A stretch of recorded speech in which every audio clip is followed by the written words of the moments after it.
Vendredi 11 mars 2022, mesdames et messieurs, vous êtes actuellement à l'heure du journal. Merci de nous rejoindre. Bonsoir à tous. Dans les actualités de ce jour, commençons par les actualités politiques. Il était temps que le gouvernement subisse un changement selon la présidente de l'Assemblée nationale aujourd'hui. Une personne fiable pouvant réaliser les engagements et adhérer à la politique du président est le profil idéal d'un membre du gouvernement, selon toujours les déclarations de cette chef d'institution. La majorité au sein de l'Assemblée nationale devrait également être priorisée pour un équilibre du pouvoir. Reportage de Miarvolat Sferan et Secha Angenassi. Des personnes issues de la majorité qui peuvent prôner l'équilibre du pouvoir au sein de l'Assemblée nationale, c'est-à-dire ceux qui sont du côté de l'État, sont ceux qui doivent être nommés comme membres du gouvernement, selon la présidente de l'Assemblée nationale. Aucune place pour les opposants ou encore pour les indécis, selon toujours Christine Razanamassou. Une personne fiable qui adhère à la politique et aux engagements du président de la République, une personne intègre surtout, selon toujours les dires de la présidente du pouvoir législatif, qui souligne qu'il est tout à fait légitime que le président de la République procède au remaniement de ce gouvernement actuel. Un des lacunes de ce gouvernement, qui a été nommé le 15 août dernier, est le poste vacant du ministère des Mines et des Ressources stratégiques, qui est pourtant un grand département stratégique pour l'économie du pays. Christine Razanamassou dénonce aussi le comportement de certains des membres du gouvernement qui se cachent derrière leur étiquette de techniciens, mais qui ne travaillent pas pour les intérêts de la population. Concernant les requêtes de la société civile sur la mise à la connaissance du public, l'évaluation du gouvernement, cette chef d'institution affirme que l'Assemblée nationale a déjà fait des évaluations du pouvoir exécutif, comme le stipule la Constitution. Et ces évaluations sont consultables par tout le monde, selon elle. Et le parti politique TGV a une entière confiance au président de la République sur le remaniement du gouvernement actuel, notamment sur son choix des ministres selon le secrétaire national de ce parti politique aujourd'hui. La nomination des membres du gouvernement ne doit pas se baser sur les origines et les ethnies. Cela devrait se baser sur les compétences et les expériences. Un reportage sur les images de Zahra Khanjiansou. Seul le président de la République a le dernier mot sur la nomination des membres du gouvernement. Ainsi, le parti politique TGV fait entièrement confiance au président de la République sur le choix de ces nouveaux membres du gouvernement. Ce parti politique le soutient depuis toujours, selon le secrétaire national du parti politique, Eraso Marmak, et à la fois gouverneur de la région Analamang. Les membres du gouvernement qui seront nommés devront également assurer jusqu'à la fin du mandat et démontrer que le président a eu raison de les nommer. La nomination de ces ministres ne devra pas se baser sur les origines et les ethnies, affirme le secrétaire national du TGV, mais devra se baser sur les expériences et les compétences. Les ministres ne devront également pas être jugés sur les scandales sur leur vie privée, mais sur leurs résultats. Il est important de souligner, selon ce SN du TGV, que cette pratique de s'immiscer dans les vies privées n'est pas acceptable. D'un autre côté, les ministres nommés devront savoir prendre des leçons sur le passé et être plus vigilants dans leur comportement et leurs déclarations, soutient Eraso Marmak. Ainsi, la solidarité gouvernementale est de mise ainsi qu'une bonne communication entre les membres. Seules les évaluations faites par le président de la République déterminent les résultats de chaque ministre et son choix devra être respecté par ses partisans, a-t-il ajouté. Dans un tout autre sujet à présent, page sociale, côté santé.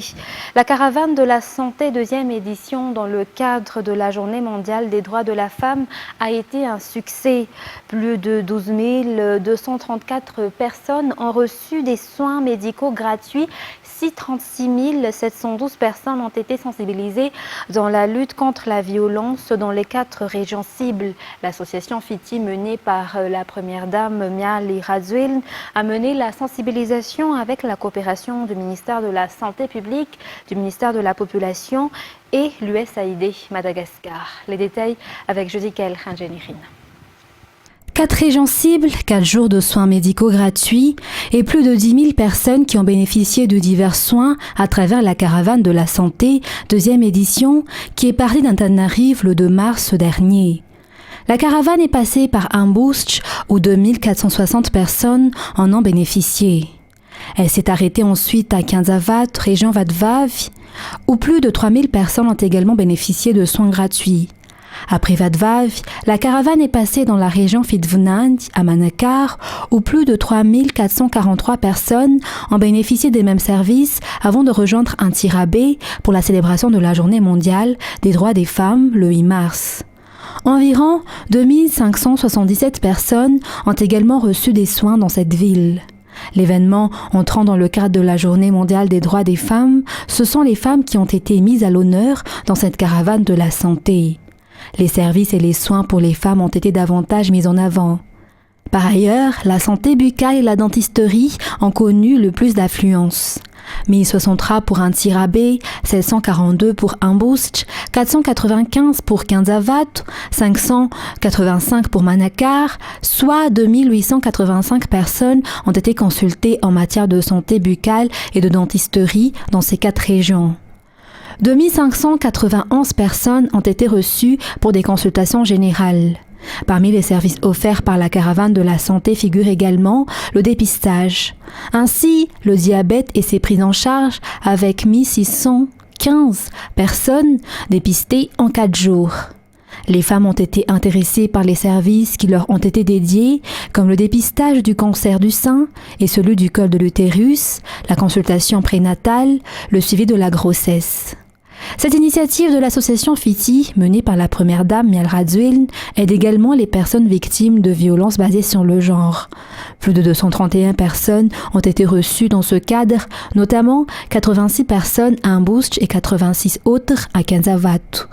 1293 ont procédé au dépistage du VIH-Sida. Toujours dans cette page santé, environ une quarantaine de personnes décèdent du VIH-Sida chaque année à Madagascar. Les cas de paludisme et de tuberculose ont également augmenté dans plusieurs districts. Après l'apparition du virus Covid-19, les résultats ont régressé et sont même devenus catastrophiques au niveau mondial, raison pour laquelle les organisations des sociétés civiles soutiennent le Fonds mondial pour la santé afin de renforcer la lutte contre ces maladies. Reportage de Fanjessena Mireille sous les images d'Yves Janel. Environ 9075 personnes vivent avec le VIH-Sida à Madagascar, selon les statistiques sorties au mois de décembre par le PNLS, au programme national en charge de la lutte contre le sida au sein du ministère de la Santé publique. 45 personnes décèdent chaque année à cause de l'ignorance de leur état de santé ou encore du manque de suivi médical. Depuis le début du mois de janvier 2022, le nombre des personnes atteintes du paludisme dans 41 districts ont augmenté. C'est également le cas des enfants des moins de 5 ans qui ont décédé en 2020 et 2021. L'apparition de la Covid-19 est à l'origine de cette situation alarmante. Là, nous, les sociétés civiles malgaches qui sont ici présents, nous souhaitons, nous sollicitons l'appui de tous les ambassadeurs, tous les ambassades, tous les consulaires ici à Madagascar pour témoigner, pour contribuer, pour appuyer encore les collectes de fonds du Fonds mondial. C'est la raison pour laquelle que nous menons cette activité de plaidoyer. Parce que nous témoignons que le Fonds mondial a beaucoup fait pour lutter. C'est le seul bailleur, en tout cas, pour appuyer la lutte contre le VIH-Sida à Madagascar. Afin de renforcer la lutte contre ces 3 maladies, un événement mondial dénommé Global Week of Action a été initié. Les organisations de la société civile appellent les représentations étrangères à Madagascar à appuyer la lutte contre le VIH, le paludisme et la tuberculose dans le cadre de 7e reconstitution menée par le président américain Joe Biden. Madagascar a déjà bénéficié des appuis financiers venant du Fonds mondial et c'est en 2019 que Madagascar a participé à travers l'appui d'$1 milliard offert par le président Andry Rajoelina. Rappelons qu'en 2019, 14 milliards de dollars ont été collectés par le Fonds mondial pour la santé dans le cadre de 6e reconstitution qui s'est déroulée en France. Environ 59 860 ménages de la région Analamanga bénéficient du Tuskafamine, qui est une aide du gouvernement malagasy aux sinistrés suite au passage des cyclones à Madagascar. Que ce soit les sinistrés hébergés au niveau des sites d'hébergement, ceux qui ont été chez leurs familles proches ou encore qui sont restés à leur domicile, tous ont bénéficié d'après les explications apportées par le FID aujourd'hui. La distribution des Tuskafamine pour la région Analamanga a déjà débuté vendredi dernier, comme celle qui a eu lieu au stade Maki d'Indutapénac à ce jour. Fatima Arkoufène et Yves Janel nous en disent plus. Plus de 155 000 ménages vulnérables sinistrés dans les 9 régions les plus impactées par le passage des cyclones à Madagascar bénéficieront du Tuskafamine. Il s'agit des régions Alochamangour, Amurunmani, Atsimotsnanan, Atsnanan, Fitvnani, Vadvavi, Otmatsiach, Yorumbe et Analamang. Pour la région Analamang, 58 855 ménages du 1er, du 3e et 4e arrondissement, ainsi que du district d'Atsimjan en seront les bénéficiaires. La distribution a déjà débuté. Le FID, ou Fonds d'intervention pour le développement, qui est l'entité de mise en œuvre du projet, distribue environ 7 000 Tuskafamine quotidiennement. Le Tuskafamine est un projet gouvernemental en réponse aux crises générées par le passage des cyclones à Madagascar. Il s'agit d'une somme s'élevant à 100 000 arrières octroyée à chaque ménage sinistré à cause des catastrophes naturelles qui ont frappé Madagascar. D'après ces derniers, cette aide contribuera énormément au redressement de leurs activités génératrices de revenus. Les sinistrés bénéficiaires venus au stade Maki Indutapénac ont affirmé qu'ils utiliseront l'argent comme fonds pour le redémarrage de leurs activités. Que ce soit les sinistrés hébergés au niveau des sites d'hébergement, ceux qui ont été chez des familles proches ou encore ceux qui sont restés à leur domicile, inscrits dans la liste établie par le BNGRC et le représentant des Fuknul recevront bien leur part de Tuskafamine, a rassuré le FID ce jour. La distribution se poursuit en toute coordination. Le FID a établi une règle spécifique pour chaque ticket. Aucune crainte n'a lieu d'être concernant les abus et arnaques, car la plateforme de gestion de paiement, ou PGP, est opérationnelle en utilisant les QR codes. Et pour clore cette page sociale, les consommateurs subissent des pressions actuellement dans le domaine de la télécommunication et du numérique. Divers abus sont perpétrés par les entreprises de télécommunication et les banques à l'égard des usagers, selon le président de l'association pour la protection des consommateurs. Néanmoins, peu d'entre eux osent dénoncer ces faits si l'on se réfère aux plaintes reçues au sein du bureau des doléances du ministère de l'Industrialisation, du Commerce et de la Consommation. Reportage signé en lien à Martina Enza-Rangenso. Comme nous pouvons voir sur les images, l'un des exemples des abus que subissent les consommateurs actuellement. En effet, en consultant son relevé, le propriétaire de ce compte a constaté qu'un retrait a été effectué sur son compte à la date du 7 mars 2022, chose étonnante et impossible étant donné que c'était le 5 mars qu'il a consulté son relevé, soit 2 jours avant. Il ne s'agit que d'un exemple parmi tant d'autres. Dans le domaine de la télécommunication, les usagers se plaignent de la disparition inexplicable de leur crédit téléphonique. Afin de lutter contre ces actes qui s'apparentent à du vol, la solidarité des consommateurs est primordiale, selon toujours les explications. Un bureau a été déjà mis en place au sein du ministère de l'Industrialisation, du Commerce et de la Consommation afin de collecter les doléances. Et un numéro vert est disponible, 034 30 812 34, mais les personnes qui osent dénoncer restent encore peu nombreuses selon les explications. Des stratégies ont été également mises en place pour accélérer les traitements des doléances reçues selon le directeur général du commerce. Face à ces faits, des conseils et des notes ministérielles sont mises à la connaissance du public pour faire connaître leurs droits. Cette initiative entre dans le cadre de la célébration de la Journée mondiale des droits des consommateurs le 15 mars prochain. Et dans les actualités internationales de ce soir, l'invasion russe a plongé dans le désarroi les Russes qui se sont exilés en Ukraine pour fuir le régime de Vladimir Poutine. Ils sont aujourd'hui considérés comme des ennemis potentiels. France 24. Le visage de la colère. Andriy Sidorkin a 40 ans et il est russe. Il s'est installé à Kiev il y a plus de 15 ans. Avec l'invasion russe, ils se sentent définitivement ukrainiens. Ici, c'est ma maison. Comme pour le reste des habitants de Kiev, je dois et je veux aussi la protéger. Je suis déjà allé 5 fois au bureau d'enrôlement militaire, mais ils me renvoient parce que j'ai un passeport russe. L'Ukraine, ex-république soviétique, qui a connu 2 révolutions pro-démocratiques depuis 2004, était devenue une destination d'exil pour les Russes. Sacha Alexeyeva est arrivée à Kiev il y a 4 ans. Cette sociologue voulait fuir le régime de Vladimir Poutine. J'ai honte d'avoir dû coopérer avec des entreprises russes à mon arrivée. Mais il y a 1 an, j'ai arrêté et j'ai commencé à travailler uniquement avec des bureaux ukrainiens. Pour beaucoup, cette guerre a ruiné des liens avec des proches en Russie qui soutiennent l'invasion. 175 000 Russes bénéficient d'un titre de séjour en Ukraine. Il porte sur ses épaules le poids de la colère du mouvement social de 2019 et incarne l'espoir d'un nouveau modèle économique plus égalitaire. Gabriel Boric, 36 ans, assume vendredi une délicate passation de pouvoir au Chili, la plus scrutée depuis le retour de la démocratie en 1990. France 24.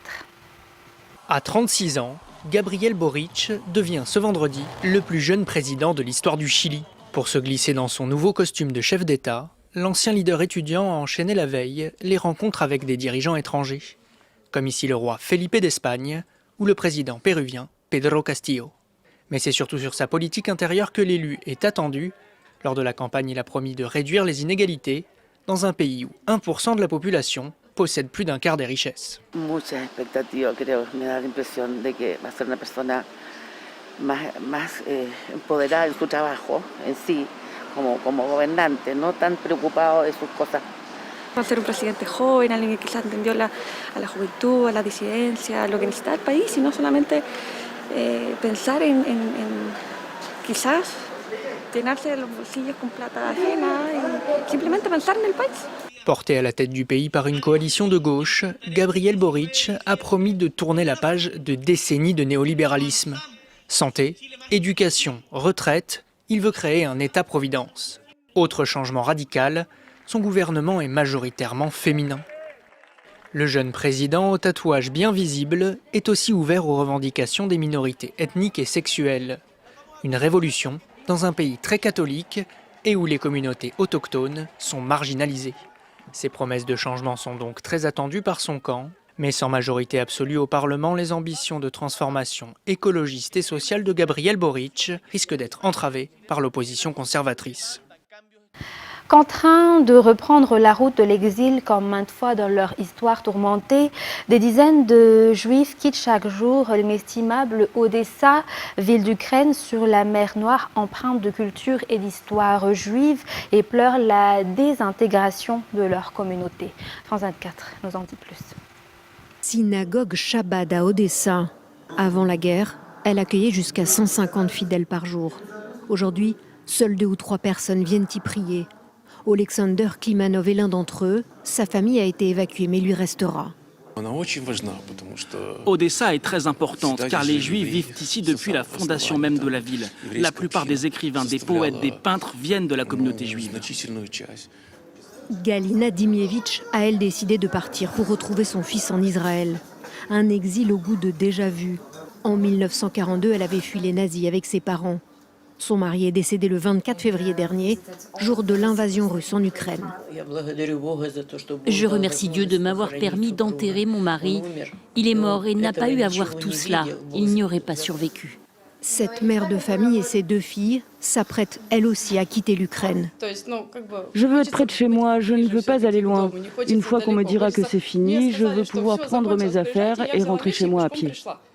Tous les jours, ils sont des dizaines à se rassembler devant la gare et embarquent dans des bus. Ils quittent leur ville sans savoir s'ils pourront y retourner un jour. Mesdames et messieurs, merci de votre fidélité. C'est la fin de ce journal. Très bonne continuation sur notre chaîne. Très bonne suite de programme à tous. Au revoir.